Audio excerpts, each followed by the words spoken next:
परिवर्तन संसार का नियम है। समय के साथ संसार में हर चीज परिवर्तन के नियम का पालन करती है।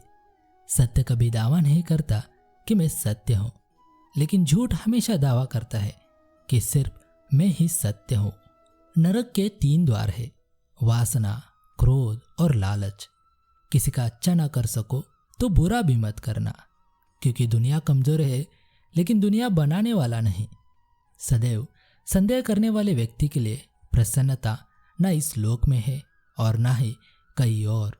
जो चीज हमारे दायरे से बाहर हो उसमें समय गंवाना मूर्खता ही होगी। ना तो यह शरीर आपका है और ना ही आप इस शरीर के मालिक हो। यह शरीर 5 तत्वों से बना है, आग, जल, वायु, पृथ्वी और आकाश। एक दिन यह शरीर इन्हीं 5 तत्वों में विलीन हो जाएगा। जिंदगी में हम कितने सही है और कितने गलत है, ये केवल 2 लोग जानते हैं, एक परमात्मा और दूसरी हमारी अंतरात्मा। परिवर्तन ही संसार का नियम है। एक पल में हम करोड़ों के मालिक हो जाते हैं और दूसरे पल ही हमें लगता है कि हमारे पास कुछ भी नहीं है। क्रोध से भ्रम पैदा होता है और भ्रम से बुद्धि व्याग्र होती है। जब बुद्धि व्याग्र होती है तब तर्क नष्ट हो जाता है। जब तर्क नष्ट होता है तब व्यक्ति का पतन हो जाता है। जैसे अंधेरे में प्रकाश की ज्योति जगमगाती है, ठीक उसी प्रकार से सत्य की चमक भी कभी फीकी नहीं पड़ती। इसलिए व्यक्ति को सदैव सत्य के मार्ग पर चलना चाहिए।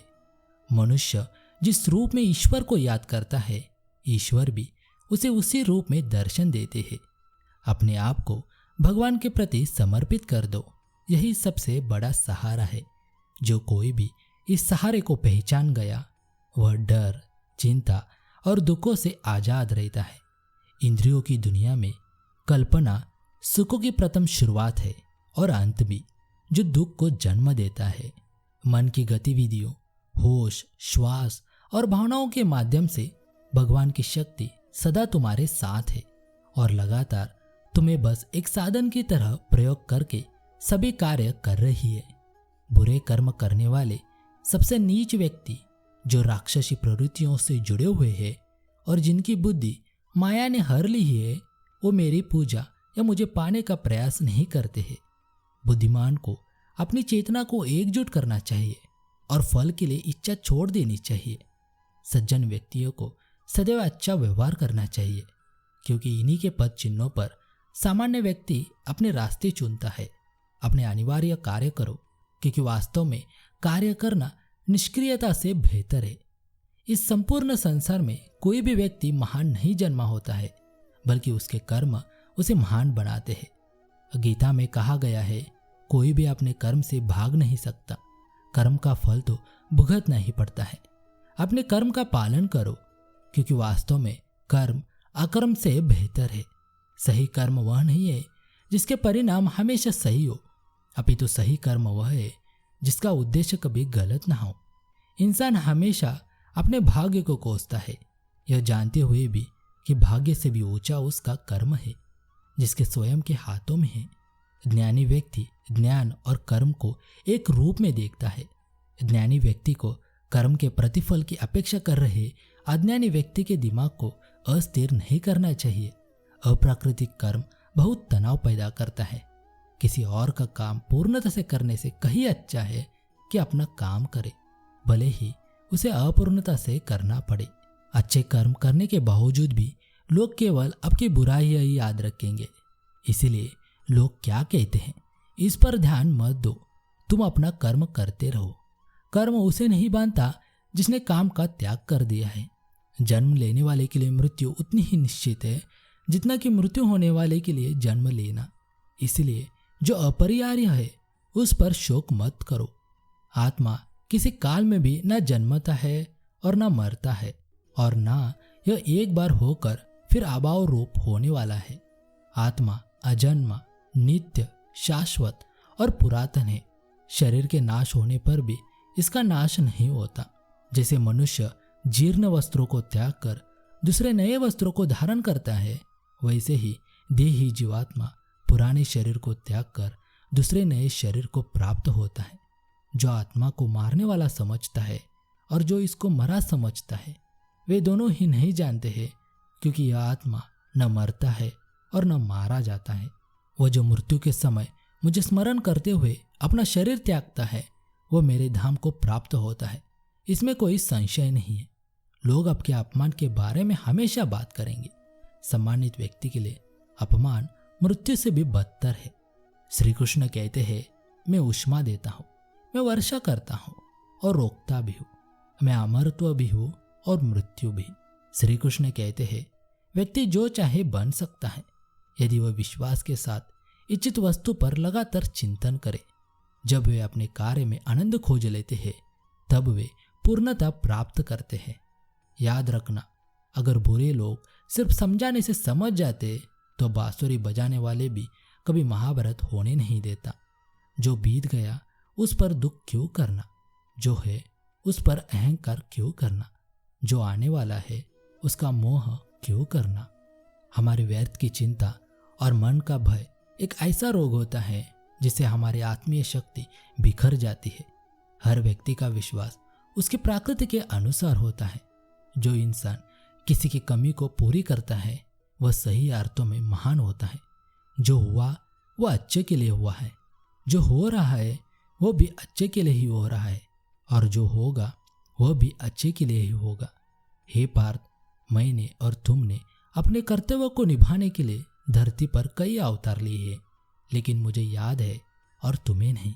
मेरे लिए न कोई घृणित है ना ही प्रिय, किंतु जो व्यक्ति भक्ति के साथ मेरी पूजा करते हैं वो मेरे साथ है और मैं भी उनके साथ हूँ। मनुष्य अपने हृदय से जो दान कर सकता है वो अपने हाथों से नहीं कर सकता, और मौन रहकर जो कुछ वो कह सकता है वो शब्दों से नहीं कह सकता। प्रत्येक बुद्धिमान व्यक्ति को क्रोध और लोभ त्याग देना चाहिए, क्योंकि इससे आत्मा का पतन होता है। मैं उन्हें ज्ञान देता हूँ जो सदा मुझसे जुड़े रहते हैं और जो मुझसे प्रेम करते हैं। मैं सभी प्राणियों को समान रूप से देखता हूँ, न कोई मुझे कम प्रिय है न अधिक, लेकिन जो मेरी प्रेम पूर्वक आराधना करते हैं वो मेरे भीतर रहते हैं और मैं उनके जीवन में आता हूँ। श्री कृष्ण कहते हैं, सब धर्मों का परित्याग करके तुम एक मेरे ही शरण में आ जाओ, मैं समस्त पापों से मुक्त कर दूंगा। तुम शोक मत करो। प्रबुद्ध व्यक्ति सिवाय ईश्वर के किसी और पर निर्भर नहीं करता। मेरी कृपा से कोई सभी कर्तव्यों का निर्वाह करते हुए भी बस मेरी शरण में आकर अनंत अविनाशी निवास को प्राप्त करता है। हे अर्जुन, केवल भाग्यशाली योद्धा ही ऐसा युद्ध लड़ने का अवसर पाते हैं जो स्वर्ग के द्वार के समान है। भगवान प्रत्येक वस्तु में है और सबके ऊपर भी है। मुक्ति का मुख्य द्वार केवल भगवत भक्ति ही है, जिसे सभी को स्वीकार करना चाहिए। ईश्वर ने हमें जो कुछ भी दिया है वही हमारे लिए पर्याप्त है, और यही एक अटल सत्य भी है। संयम, सदाचार, स्नेह एवं सेवा ये गुण सत्संग के बिना नहीं आते। बुद्धिमान व्यक्ति कामुक सुख में आनंद नहीं लेता। वह व्यक्ति जो सभी इच्छाएं त्याग देता है और मैं और मेरा की लालसा और भावनाओं से मुक्त हो जाता है, उसे अपार शांति की प्राप्ति होती है। जो व्यक्ति आध्यात्मिक जागरूकता के शिखर तक पहुंच चुके हैं उनका मार्ग है निस्वार्थ कर्म। जो भगवान के साथ संयोजित हो चुके हैं उनका मार्ग है स्थिरता और शांति। जो मन को नियंत्रित नहीं करते उनके लिए वो शत्रु के समान कार्य करता है। मन अवश्य ही चंचल होता है, लेकिन उसे अभ्यास और वैराग्य के माध्यम से वश में लाया जा सकता है। जो लोग परमात्मा को पाना चाहते हैं वह ब्रह्मचर्य का पालन करते हैं। जो कार्य में निष्क्रियता और निष्क्रियता में कार्य देखता है वह एक बुद्धिमान व्यक्ति है। श्री कृष्ण कहते हैं, मैं धरती की मधुर सुगंध हूँ, मैं अग्नि की ऊष्मा हूँ, सभी जीवित प्राणियों का जीवन और सन्यासियों का आत्म संयम हूँ। तुम उसके लिए शोक करते हो जो शोक करने के लिए योग्य नहीं है, और फिर भी ज्ञान की बातें करते हो। बुद्धिमान व्यक्ति ना जीवित और ना ही मृत व्यक्ति के लिए शोक करता है। कभी ऐसा समय नहीं था जब मैं, तुम या ये राजा महाराजा अस्तित्व में नहीं थे, ना ही भविष्य में कभी ऐसा होगा कि हमारा अस्तित्व समाप्त हो जाए। हे अर्जुन, हम दोनों ने कई जन्म लिए हैं, मुझे याद है, लेकिन तुम्हें नहीं। हे अर्जुन, वो जो वास्तविकता में मेरे उत्कृष्ट जन्म और गतिविधियों को समझता है वह शरीर त्यागने के बाद पुनः जन्म नहीं लेता और मेरे धाम को प्राप्त होता है। अपने परम भक्तों जो हमेशा मेरा स्मरण या एक चित्त मन से मेरा पूजन करते हैं, मैं व्यक्तिगत रूप से उनके कल्याण का उत्तरदायित्व लेता हूँ। कर्मयोग वास्तव में एक परम रहस्य है। जो मनुष्य अपने मन को नियंत्रित नहीं कर पाता, उसका मन उसके लिए शत्रु के समान कार्य करता है। आत्मज्ञान की तलवार से काटकर अपने हृदय से अज्ञान के संदेह को अलग कर दो। अनुशासित रहो, माफ करना और शांत रहना सीखिए। ऐसी ताकत बन जाओगे कि पहाड़ भी रास्ता देंगे। ईश्वर की शक्ति मनुष्य के होश, भावनाएं और मन की गतिविधियों के माध्यम से सदा उसके साथ रहती है। बुद्धिमान व्यक्ति को समाज कल्याण के लिए बिना आसक्ति के काम करना चाहिए। जब तक शरीर है तब तक कमजोरियां तो रहेगी ही, इसलिए कमजोरियों की चिंता छोड़ो और जो सही कर्म है उस पर अपना ध्यान लगाओ। जब इंसान की जरूरत बदल जाती है तब इंसान के बात करने का तरीका बदल जाता है। ईश्वर से किए गए प्रार्थना से इंसान की परिस्थिति या तकदीर बदले या ना बदले, पर उस प्रार्थना से इंसान के चरित्र में जरूर बदलाव आता है। वह जो सभी इच्छाएं त्याग देता है और मैं और मेरा की लालसा और भावनाओं से मुक्त हो जाता है, उसे शांति प्राप्त होती है। इंसान को जीवन में अपनी इच्छाओं के अनुरूप जीने के लिए जुनून की आवश्यकता होती है, वरना हर इंसान की परिस्थितियां तो हमेशा विपरीत ही होती है। इस जीवन में न कुछ खोता है न व्यर्थ होता है। जीवन न तो भविष्य में है न अतीत में, जीवन तो बस इस पल में है। जो इस लोक में अपने काम की सफलता की कामना रखते हैं वे देवताओं का पूजन करें। जिस मनुष्य के अंदर ज्ञान की कमी और ईश्वर में श्रद्धा नहीं होती, वो मनुष्य जीवन में कभी आनंद और सफलता को प्राप्त नहीं कर पाता। इस संसार में हम खाली हाथ आए थे और खाली हाथ ही जाएंगे। जो आज हमारा है वह कल किसी और का होगा। इसलिए हम अपने जीवन में जो भी करते हैं उसे पूरी श्रद्धा के साथ अपने इष्ट देव को अर्पण कर देना चाहिए। हे अर्जुन, तुम्हारा क्या गया जो तुम रोते हो? तुम क्या लाए थे जो तुमने खो दिया? तुम्हें क्या पैदा किया था जो नष्ट हो गया? तुमने जो लिया यही से लिया, जो दिया यही पर दिया। जो आज तुम्हारा है कल किसी और का होगा, क्योंकि परिवर्तन ही संसार का नियम है। जो कोई भी जिस किसी भी देवता की पूजा विश्वास के साथ करने की इच्छा रखता है, मैं उसका विश्वास उसी देवता में दृढ़ कर देता हूँ। हे अर्जुन, मैं भूत, वर्तमान और भविष्य के सभी प्राणियों को जानता हूँ, किंतु वास्तविकता में कोई मुझे नहीं जानता। ज्यादा खुश होने पर और ज्यादा दुखी होने पर निर्णय नहीं लेना चाहिए, क्योंकि ये दोनों परिस्थितियां आपको सही निर्णय नहीं लेने देती है। मनुष्य को जीवन की चुनौतियों से भागना नहीं चाहिए और ना ही भाग्य और ईश्वर की इच्छा जैसे बहानों का प्रयोग करना चाहिए। उसे मत डरो जो वास्तविक नहीं है, ना कभी था ना कभी होगा। जो वास्तविक है वो हमेशा था और उसे कभी नष्ट नहीं किया जा सकता। जो व्यवहार आपको दूसरों से पसंद ना हो, ऐसा व्यवहार आप दूसरों के साथ भी ना करें। केवल मन ही किसी का मित्र और शत्रु होता है। जिस मनुष्य के पास सब्र की ताकत है, उस मनुष्य की ताकत का कोई मुकाबला नहीं कर सकता। मैं सभी प्राणियों के हृदय में विद्यमान हूँ। श्री कृष्ण कहते हैं, मेरा तेरा, छोटा बड़ा, अपना पराया मन से मिटा दो, फिर सब तुम्हारा है और तुम सबके हो।